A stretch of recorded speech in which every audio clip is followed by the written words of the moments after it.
can always turn to us on 693 or 909, and there's an extra plus.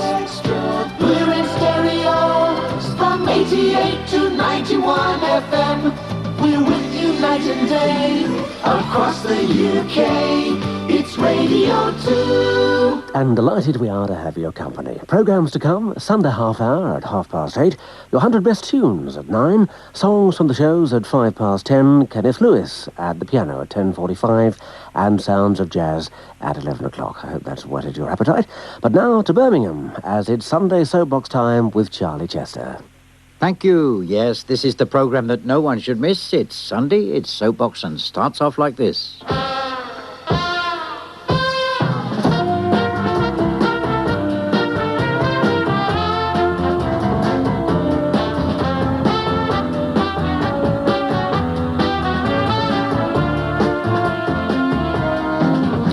Yeah, that's the tune that sets us going, and here are some things you'd like to be knowing. Sunday successes. I'm happy to say that we've located Kenneth and Nora Dyer for Claire and Peter Ford. And I'm sure that Wally Renyard is going to be pleased that we've located his old naval pal, Joe Clay, and we put them both in touch. Mrs. Christine Desmond would like to express her heartfelt thanks to Lily and the local Lions, who called round to help sort out her daughter Rebecca's problems. Fred Barker of Bishop Stortford attended Willesden School, Central School, and we put him in touch with Morris Hillebrandt. My wife would like to thank all the good folk who sent her Green Shield stamps for her charities. They're much appreciated. And Soapbox was able to provide Mrs. Pattinson with the knitting patterns that she was seeking. Oh, yes, and Julia Deeks was over the moon to have that prompt response from Mrs. Pistola to her appeal for the special ear shields that she was seeking. And Mrs. Cooper of Hatfield was delighted to be in touch with Terry Freeman again. And with that, let's start with the cabaret.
That was David Roseney's orchestra with Cabaret, and with the cabaret over, we now come back to the business side of things. I can offer you a very useful offer from Mrs. Bowman of Southampton, who tells me that now that her children are all married, she no longer has any use for some 64 bottling jars complete with proper tops and all packed in boxes.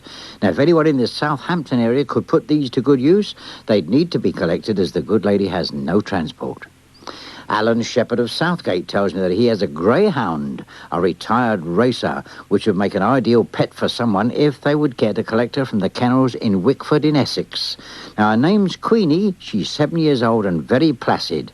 If you're interested and give her a very loving home, I'll gladly put you in touch.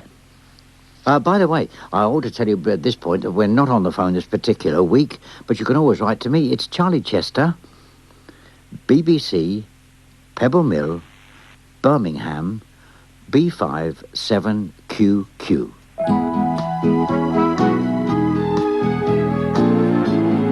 Radio 2, Charlie Chester. And some wanted items. Now, Eddie Doyle Rush of Gwynedd tells me that on the 7th of September 1941, a plane crashed on top of a mountain in Berwyn Range, North Wales. And the wireless operator Francis Beaumont Mitchell, although badly injured, crawled down the mountain on his hands and knees in thick mist to obtain help. As a result of which, his comrades who were in the wreck were rescued before nightfall. Well, now, as a result of this courageous act, Sergeant Mitchell was awarded the BEM, and Eddie is recounting this story in his book, Fallen Eagles, which is to be published later in the summer, and wonders if any relative or friend of Sergeant Mitchell might have a photograph of him which he could borrow and include in his book. And an unusual request from 47-year-old M.A. Reynolds of Walsall, who describes him or herself as a semi-disabled person, interested in working with horses or dogs.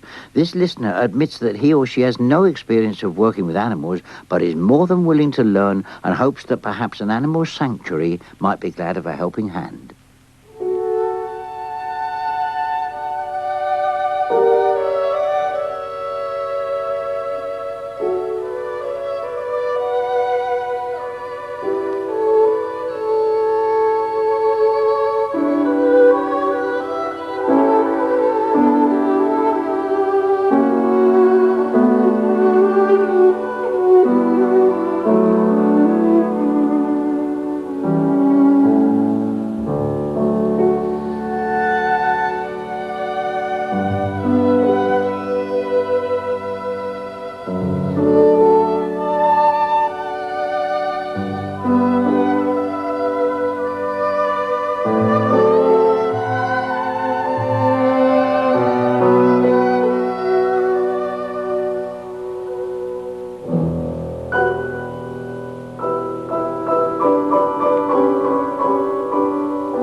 Salonisti closes the programme today for us with Claire de Lune.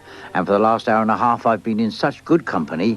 And there we are, dear friends, both home, overseas, and over the borders.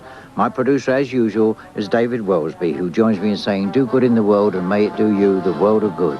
A farewell for now. Be good to yourself, nice to your neighbour, and see you next week.